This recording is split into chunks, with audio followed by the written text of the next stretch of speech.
Bonsoir bien-aimés dans le Seigneur. Je vous salue dans le nom de Jésus-Christ. Je suis le pasteur Daniel Patrick Yeli. Je dirige une assemblée dénommée Centre missionnaire La Perle à Kinshasa, République démocratique du Congo. Et je suis très heureux de pouvoir partager ce moment d'enseignement avec vous tous qui êtes connectés, ceux qui sont au Congo, tout comme partout à travers le monde. Que le Seigneur vous bénisse richement. Je tiens vraiment à remercier le frère Vianney et toute l'équipe de Vianney Ministries qui a eu confiance en nous pour nous inviter à partager la parole de Dieu dans le cadre de ce groupe, de cette plateforme. Que le Seigneur vous bénisse richement. Je suis l'un des membres en tout cas de Vianney Ministries et j'ai toujours été très édifié par les échanges qui se font dans le cadre de ce groupe. Et je voudrais d'emblée demander aux amis qui se sont peut-être connectés uniquement pour cette réunion des grands jeunes, n'hésitez pas à demeurer si vous le voulez, membre de ce groupe, parce qu'il y a beaucoup d'échanges très constructifs à travers cette plateforme. Alors aujourd'hui, je suis là dans le cadre de la réunion des grands jeunes. Je sais qu'il y en a qui ont déjà entendu parler de la réunion de grands jeunes, soit dans leurs églises ou en ligne, d'une manière ou d'une autre. La réunion de grands jeunes, c'est un concept qui est maintenant assez courant dans beaucoup d'églises et beaucoup de pasteurs ou des ministres de Dieu euh, organisent des réunions des grands jeunes. Alors, je voudrais un peu vous donner mon idée à moi de la réunion des grands jeunes. Eh bien, c'est une réunion pour les jeunes qui ont atteint leur majorité, donc des jeunes qui sont majeurs. Et on se retrouve autour de la parole de Dieu pour être initiés aux réalités de la vie adulte et particulièrement pour être préparé au mariage. Donc, la thématique qui est souvent abordée lors des réunions de grands jeunes, c'est beaucoup plus des thèmes liés au mariage, mais pas seulement le mariage, parce que nous parlons aussi de certains principes ou de certaines valeurs, telles que l'intégrité, le courage et l'ambition dans la vie, la sexualité responsable. Au fait, nous abordons des thèmes qui touchent beaucoup de jeunes majeurs afin de les aider un peu à atteindre leur plein épanouissement. Parce que beaucoup de chrétiens, oui, on leur prêche la parole de Dieu, on parle des choses spirituelles, mais il y a d'autres réalités qui ne sont pas forcément spirituelles dans la vie. Donc, pour se marier, pour travailler, pour s'épanouir dans la vie, il n'y a pas que le spirituel. Il y a beaucoup d'autres choses. Et surtout dans le domaine des relations amoureuses ou dans le domaine du mariage, deux fois, les jeunes chrétiens n'ont pas beaucoup de repères. Ils n'ont pas beaucoup de matière là-dessus. Et à travers cette réunion de grands jeunes, nous cherchons justement à fournir un peu quelques renseignements, quelques notions autour du mariage et des relations amoureuses. Alors pour ceux qui voudraient peut-être avoir un fondement biblique à ce que nous faisons, parce que lorsque nous initions une activité entre nous chrétiens, il faut avoir au moins une vision, avoir un fondement biblique à cette activité-là. Alors, Proverbe chapitre 1, du verset 3 au verset 5, c'est ce que j'utilise couramment comme fondement pour cette réunion de grands jeunes. Proverbe 1, 3 à 5 dit ceci: pour recevoir des leçons de bon sens, de justice, d'équité et de droiture, pour donner aux simples du discernement, au jeune homme de la connaissance et de la réflexion, que le sage écoute et il augmentera son savoir. Et celui qui est intelligent acquérera de l'habileté. Dans ce texte, donc, vous verrez que le sage Salomon est en train d'encourager les jeunes gens à apprendre et à recevoir des leçons de bon sens. Et il demande aux jeunes gens d'ajouter la connaissance, la réflexion. Et la phrase qui m'intéresse le plus, il dit que le sage écoute et il augmentera son savoir. Donc nous ne sommes pas en train de prétendre que vous êtes des jeunes ignorants, que vous ignorez totalement tout de la vie adulte ou des choses liées aux relations amoureuses ou au mariage. Non. Vous savez déjà certainement beaucoup de choses concernant ces réalités de la vie adulte. Il y en a parmi vous qui ont déjà connu des histoires amoureuses et peut-être qu'il y en a qui s'osent déjà dans le mariage, qui sont mariés. Mais nous voulons simplement essayer d'ajouter certains éléments ou d'aligner certaines connaissances qui peuvent parfois être un peu froissées, essayer d'harmoniser certaines choses, de compléter peut-être ce qui manque. Donc, ça sera beaucoup plus un moment d'échange, un moment de partage d'expérience. Voilà pourquoi après mon exposé, il y aura une session questions-réponses dont je ferai mon exposé beaucoup plus à travers des audios. Et après cet exposé-là, vous aurez la possibilité de poser des questions.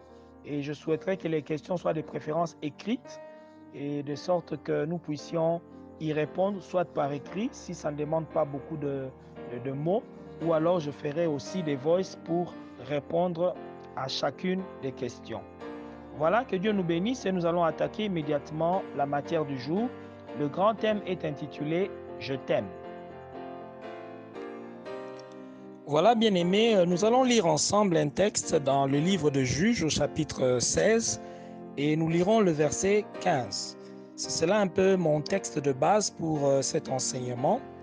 Nous lisons, il est écrit, elle lui dit, il s'agit de Delilah, elle lui dit, comment peux-tu dire je t'aime puisque ton cœur n'est pas avec moi? Voilà 3 fois que tu t'es joué de moi et tu ne m'as pas déclaré d'où vient ta force ou encore ta grande force. Voilà pour la lecture de la parole de Dieu. C'est sur base de ce texte que nous avons choisi l'intitulé « Je t'aime ». Je sais que beaucoup de gens, quand ils ont vu un peu cet intitulé, ils se sont dit, mais c'est un thème assez atypique, mais vous verrez que ce thème-là, je t'aime, se trouve donc dans la Bible. C'est dans ce texte-là des Juges 16, verset 15, où Delilah a dit, comment peux-tu dire je t'aime? Donc je t'aime, c'est une parole qui est souvent dite dans un cadre amoureux, en matière d'amour, des relations amoureuses. On utilise couramment cette phrase-là, je t'aime. Et il y a certaines personnes qui auraient pu penser que ce soit juste quelque chose d'un peu terre à terre ou un thème assez charnel. Mais croyez-moi, mes amis, c'est tellement sérieux ce dont nous allons parler. Je suis très sérieux en choisissant ce thème et ne pensez pas qu'il faille absolument aborder une thématique totalement spirituelle. L'amour est un sujet très important pour nous chrétiens. L'amour est une chose hautement spirituelle et même profonde. Vous verrez dans la Bible que l'apôtre Paul a consacré tout un chapitre dans sa première lettre aux Corinthiens pour parler seulement de l'amour. Dans 1 Corinthiens chapitre 13, il y est question de l'amour seulement.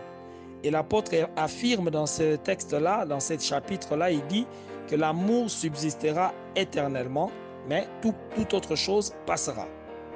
Et dans son épître même aux Colossiens, si vous lisez Colossiens 3 au verset 14, l'apôtre Paul écrit que l'amour, c'est le lien de la perfection. L'amour, c'est le lien de la perfection. Je sais qu'en parlant de l'amour dans ce contexte-là, d'aucuns vont immédiatement dire, pasteur, bon là il s'agit de l'amour selon Dieu. Ce n'est pas vraiment l'amour sensuel, hein, l'amour entre un homme et une femme. Eh bien, c'est justement là que toute la problématique de notre thème commence. Parce que beaucoup de chrétiens pensent que quand on parle de l'amour, il s'agit absolument d'un amour qui est divin, d'un amour qui est céleste, d'un amour qui est biblique. Et on oublie que même dans la Bible, il est question de l'amour dans son sens le plus large. D'abord, commençons par définir l'amour d'abord. L'amour, c'est quoi? L'amour, c'est un sentiment d'affection, un sentiment d'attachement profond qu'on éprouve envers une personne.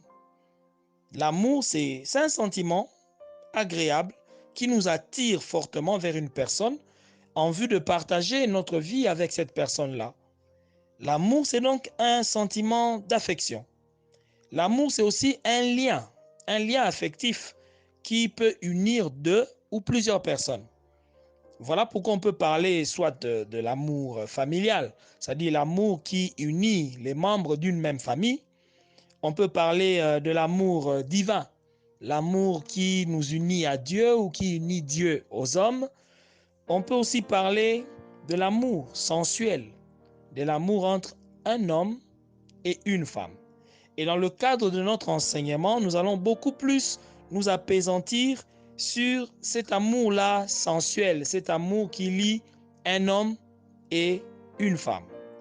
Alors, certains chrétiens un peu, moi je dirais trop spirituels, ils pensent que non, bon, écoutez, l'amour sensuel, l'amour là entre les hommes et les femmes, dans la Bible, on n'en parle pas tellement, mais c'est faux. Quand vous lisez les Saintes Écritures, vous verrez que la Bible parle de l'amour sous toutes ses facettes, de l'amour divin à l'amour sensuel et même à l'amour sexuel. Il existe dans la Bible un livre entier, tout un livre, le livre de Cantiques des Cantiques. Quand vous lisez ce livre-là pour la première fois et que vous êtes un homme un peu trop spirituel, vous risquez d'être offusqué, vous risquez d'être choqué, parce qu'il y est question de l'amour charnel entre un homme et une femme. On utilise des termes de foi un peu bizarres dans ce texte biblique, mais vous y trouvez des paroles un peu choquantes, des paroles qui frôlent un peu la littérature sensuelle, pour ne pas dire la littérature érotique. Vous verrez là-bas un homme en train de dire à une femme, tes deux seins sont comme les jumeaux d'une gazelle. Eh bien, ça, c'est vraiment de l'érotisme, mais on trouve ça dans la Bible. Dans la Bible. Donc, l'amour est un sujet que la Bible exploite sous toutes ses facettes.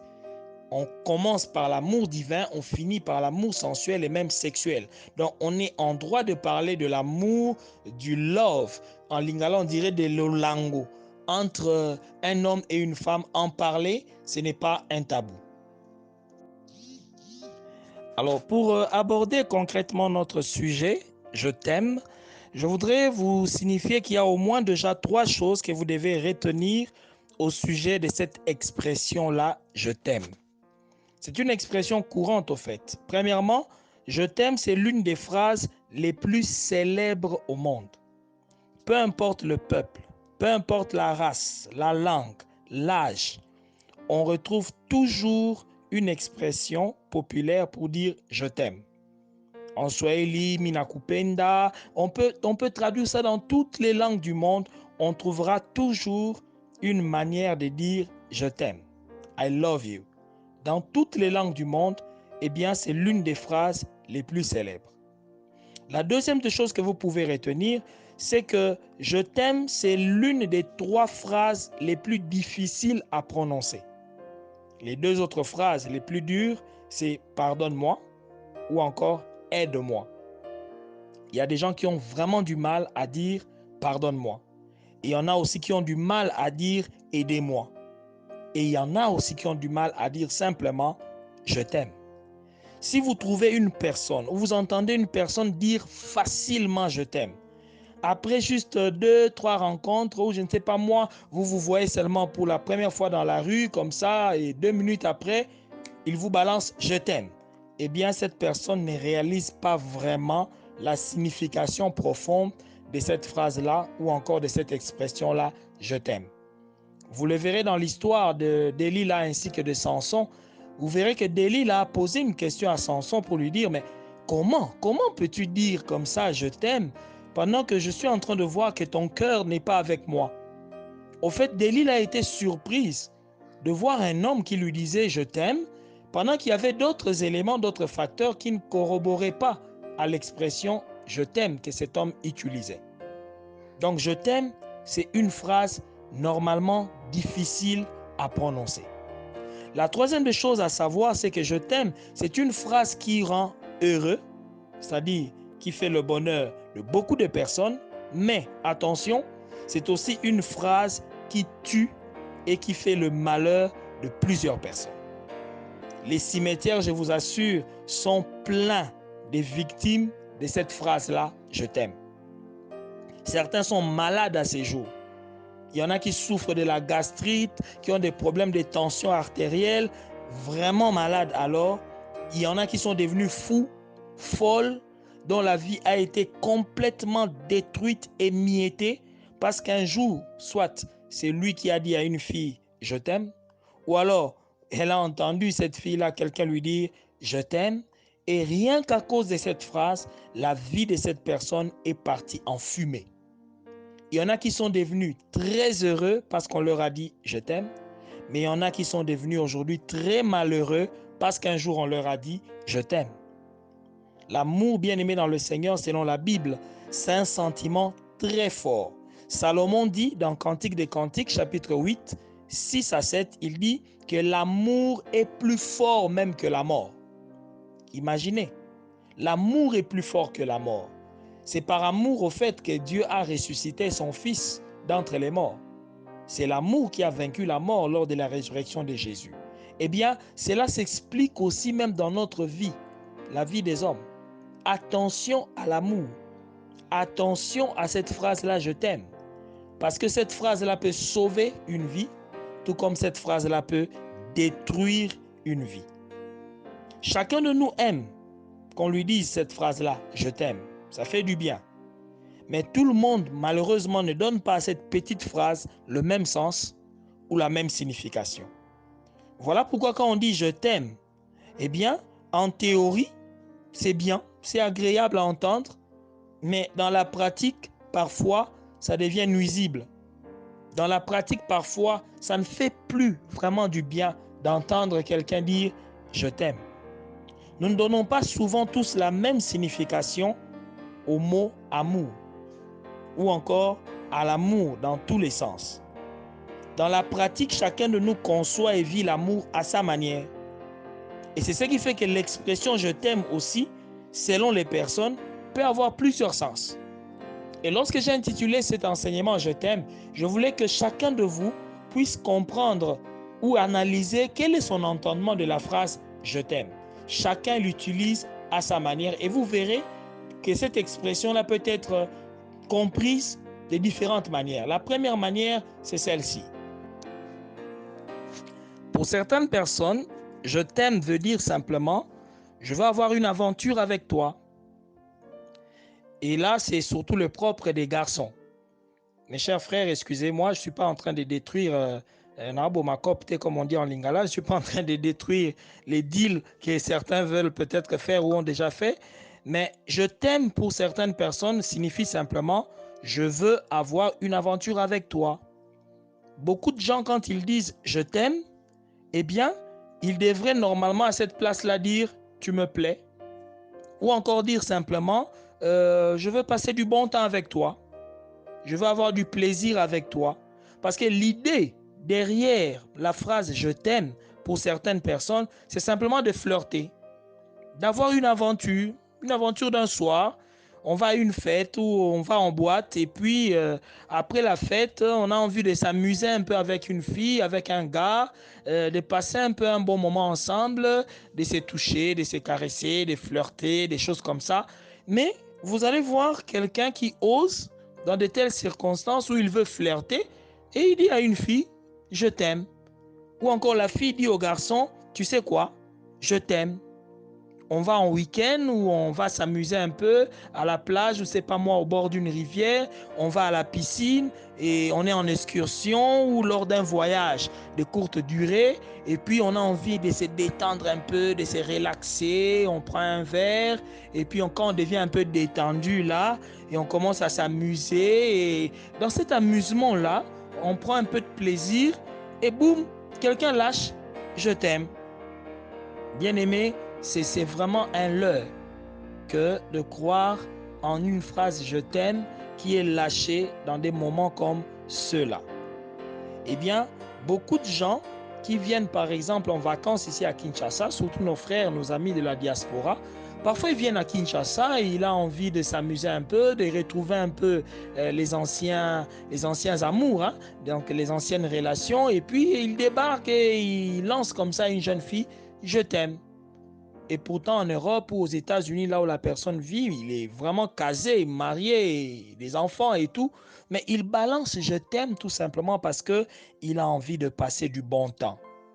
Il a envie d'avoir une aventure. Il y en a dans le copinage, simplement, on a envie de s'amuser, mais on se permet de dire « je t'aime ». Ça, ce sont des amourettes sans lendemain. Ce sont des relations faites sans engagement réel. C'est vraiment du flirt, tout simplement. Mais malheureusement, certaines personnes utilisent toujours l'expression « je t'aime ». Et je prie un jeune homme ou une jeune fille qui m'écoute maintenant, fais attention. Quelqu'un t'a dit je t'aime, pose-toi la question, c'est dans quelles circonstances? Qu'est-ce que lui a compris en te disant je t'aime? Ou encore quand toi tu as dit à ce garçon je t'aime, ou quand tu as dit à cette fille-là je t'aime, à quoi pensais-tu? Est-ce que tu pensais juste à de bons moments que vous allez passer ensemble? Est-ce que tu pensais juste à un moment agréable que tu souhaiterais passer avec cette personne-là? Eh bien, il ne mérite pas d'écouter en réalité cette phrase-là, je t'aime. Vous savez, en anglais, c'est encore mieux parce qu'en anglais, il y a une différence entre I love you et I like you. Au fait, I like you, c'est un peu comme si tu dirais tu me plais. Mais c'est différent de I love you. Quand quelqu'un dit je t'aime, c'est différent. Et c'est comme cela que la phrase je t'aime, si nous partons, nous entrons, disons, dans le deuxième sens que les gens l'utilisent, il y a des gens quand ils disent je t'aime, au fait, il veut dire j'aime quelque chose en toi. Pas toi-même, mais j'aime quelque chose en toi. C'est un amour au fait calculateur, un amour égoïste, un amour qui poursuit juste un intérêt chez l'autre. C'est un amour profit. On veut profiter soit du corps de l'autre, on veut profiter de son argent, profiter de son influence, de sa position sociale, même de son intelligence. Moi, je connais des jeunes gens qui ont vécu ce que j'appellerais un amour scolaire. Nous sommes étudiants et la jeune fille a constaté que ce garçon est très brillant. Eh bien, la jeune fille vient s'accrocher au garçon. Elle se dit, si je reste à côté d'un garçon aussi intelligent, eh bien, j'en tirerai certainement du profit. Il va m'aider avec les TP et ainsi de suite. Et la jeune fille dit au garçon, tu sais quoi? Je t'aime. Mais derrière cette phrase, je t'aime, en réalité, elle aime ton intelligence. Elle aime tout ce que toi, tu peux lui apporter. En d'autres termes, elle aime quelque chose en toi, mais pas toi. Pas toi. Et c'est ce qui fait que le jour où vous allez finir l'université, bien aimé, cette relation va voler en éclats, sans qu'on puisse forcer. Ça vole en éclats, parce que l'intérêt qui réunissait les deux personnes, eh bien, vole en éclats. Cet intérêt a disparu. Ainsi, la phrase « je t'aime » pour certaines personnes reflète un amour calculateur. On cherche son propre bonheur, sa propre satisfaction. L'autre n'est important que dans la mesure où il peut contribuer à mon bien-être. Et dès que j'obtiens satisfaction, dès que j'obtiens ce que je cherchais, alors on peut rompre la relation sans autre forme de procès. Et je connais beaucoup de relations qui ont été brisées de cette manière-là. Tout simplement parce que la phrase « je t'aime » était mal utilisée. Cette phrase « je t'aime » était utilisée dans un sens tordu. Alors permettez-moi au fait de vous parler maintenant du vrai sens de l'expression « je t'aime ». Mes amis, je vous le dis parce que je voudrais que la prochaine fois que vous allez dire à quelqu'un « je t'aime », que vous puissiez peser la lourdeur même de cette phrase-là, que vous puissiez comprendre l'importance de cette phrase-là, que les tenants et les aboutissants même de cette phrase-là. Ça peut tuer quelqu'un si vous le dites à la légère. Tout a été créé par la parole, tout aussi peut être détruit par la parole de Dieu, par la parole que nous sortons de nos bouches. Alors le vrai sens de l'expression « je t'aime », c'est celui-ci. Quand tu dis à quelqu'un « je t'aime », cela veut dire « je suis prêt à me sacrifier pour toi ». Je t'aime veut dire « je suis prêt à me sacrifier pour toi, pour ton bonheur ». Quand Jacob était en train de témoigner son amour à Rachel, eh bien, il disait au fait « je t'aime à Rachel », mais en payant un prix très lourd. Regardez comment un jeune homme qui venait de passer déjà 7 ans de souffrance pour avoir la main d'une fille, donc la main de Rachel, parce que la Bible dit clairement, Jacob aimait Rachel. C'est écrit dans la parole. Jacob aimait Rachel. Comment a-t-il manifesté cet amour? Eh bien, il a fait 7 ans pour réunir les moyens et épouser cette jeune fille. Après ces 7 ans, on l'a dribblé par son beau-père. Son beau-père lui dit, si tu veux réellement la main de cette fille, tu devras travailler encore 7 ans pour avoir sa main. Jacob a dit, je suis d'accord. S'il faut que je travaille 7 ans de plus pour Rachel, je suis prêt à sacrifier des nombres d'années de ma vie, sacrifier mon énergie, sacrifier mon temps pour Rachel parce que je l'aime. Aimer, c'est donner, c'est se donner pour le bien de l'autre. Quand on aime réellement, on fait le don de soi, le sacrifice de soi, le sacrifice même de ses propres intérêts pour les intérêts de l'autre. Quand tu dis à quelqu'un je t'aime, pose-toi à toi-même la question, est-ce que je suis prêt réellement à me sacrifier pour le bien de l'autre, pour le bien de ce garçon, pour le bien de cette fille? Est-ce que je suis prêt à payer le prix pour son bien? Dieu a tant aimé le monde, il a donné son Fils unique. Unique, il le donne. Jésus nous a aimés, il est allé à la croix pour nous. Il s'est sacrifié. Il n'y a pas d'amour sans sacrifice. Et quand on dit à quelqu'un je t'aime, il faut vérifier, est-ce que tu es prêt à un quelconque sacrifice pour le bien de cette personne-là? Deuxièmement, quand tu dis à quelqu'un je t'aime veut dire je suis concerné par ce qui t'arrive. Je suis concerné par ton bonheur. Je t'aime veut dire je me sens responsable de ton bonheur. Je me sens responsable de ton bien-être. À la maison, pendant que vous serez en train de méditer, lisez un peu l'histoire d'Amnon et de Tamar. C'est dans 2 Samuel, je crois, au chapitre 13.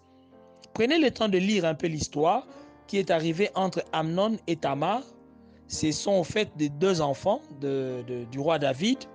Dans 2 Samuel 13, je crois au verset 15, il est dit « Amnon eut pour Tamar une forte aversion, plus forte que n'avait été son amour.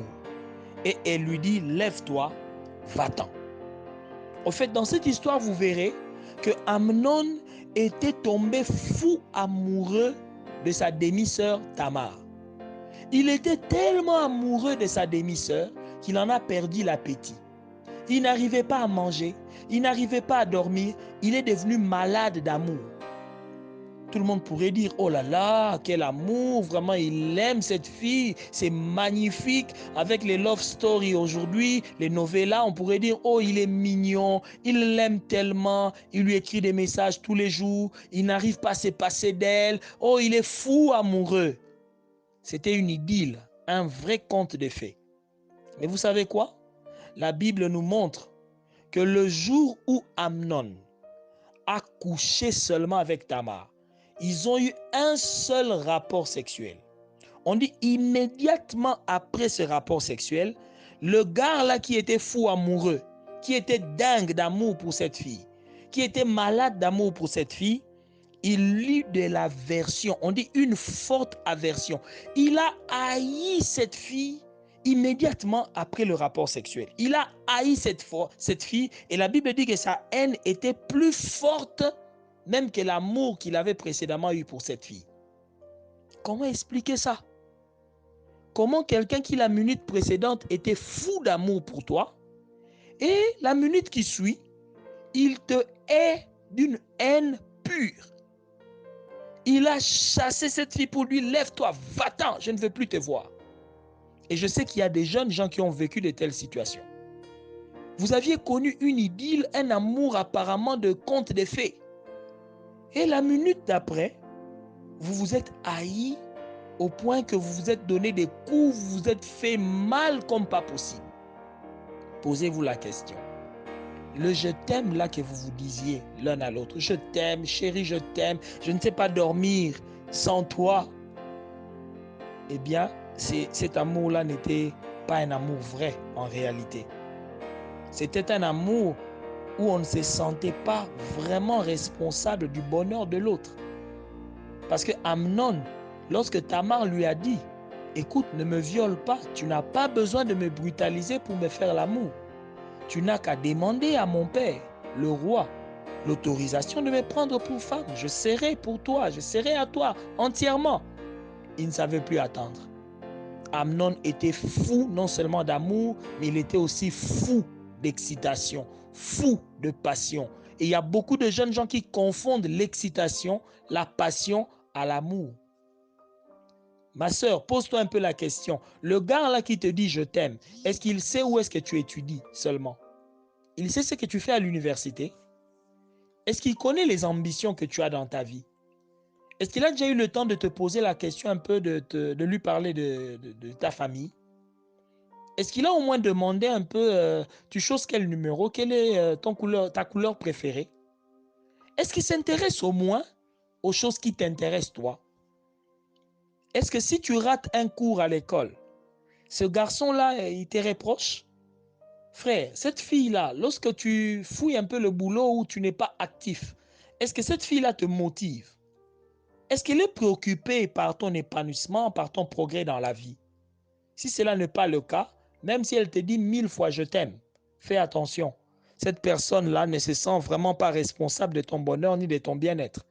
Alors le je t'aime que la personne-là te dit, eh bien, elle n'est pas concernée par ce qui va t'arriver. Enfin, bien-aimé, lorsque tu dis à quelqu'un je t'aime aussi, cette expression-là veut dire je peux tout te dire. Je t'aime veut dire je peux tout te dire. Lorsque tu déclares à quelqu'un cette phrase-là, je t'aime, eh bien, tu dois être prêt à dire la vérité à cette personne. L'amour parle toujours. Et quand l'amour parle, il doit dire la vérité. Je t'aime signifie je peux te révéler la vérité sur ma vie. Je peux te révéler la vérité sans rien cacher. Je peux tout te dire. Et c'est là que l'histoire de Samson et de Delilah trouve tout son sens.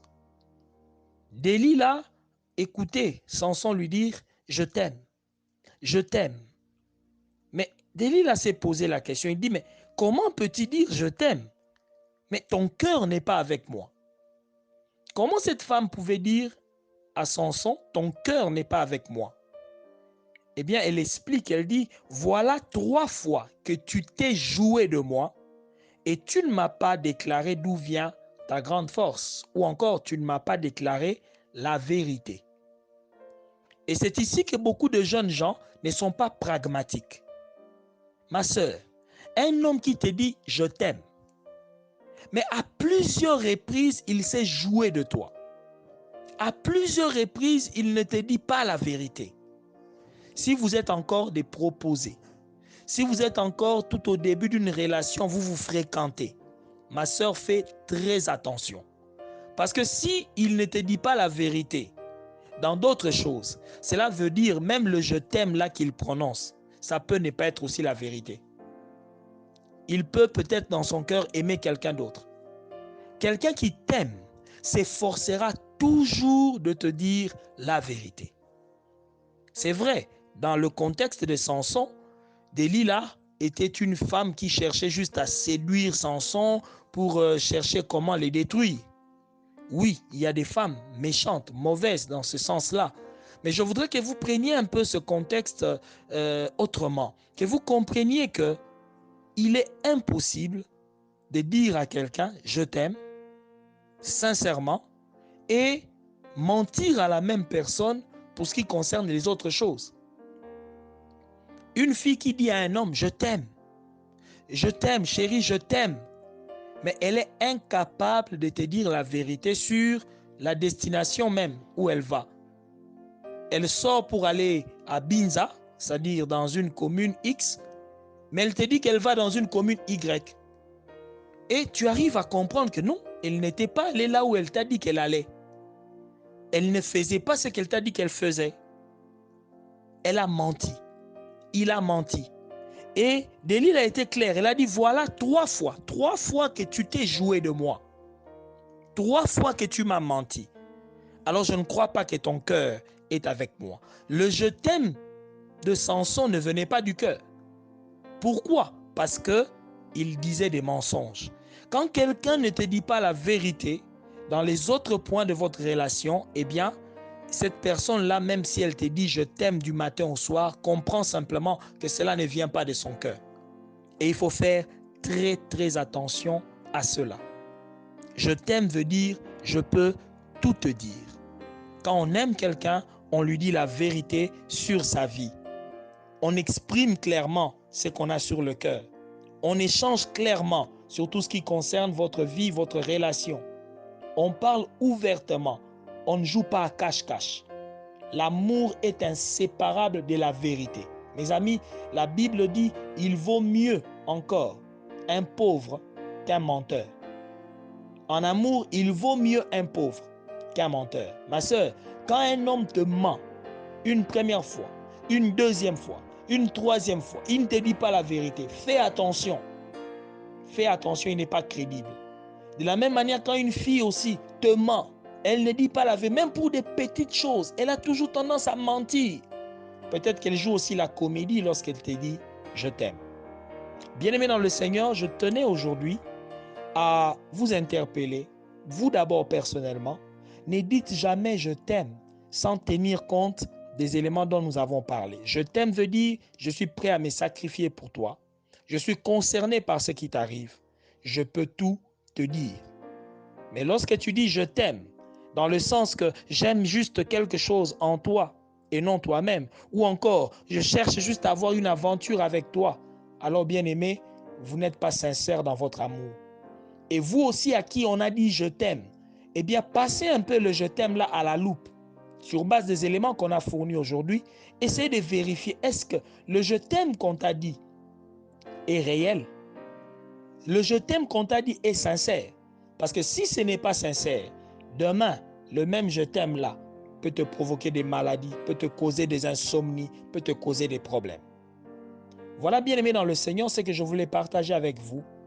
Je pense que je n'ai fait que poser un peu quelques bases et certainement que vos questions vont peut-être m'aider à ouvrir encore en détail certains autres points sur ce thème. Que Dieu vous bénisse. Je suis en attente de vos réactions, en attente de vos questions et je me ferai un plaisir d'y répondre par la grâce de Dieu.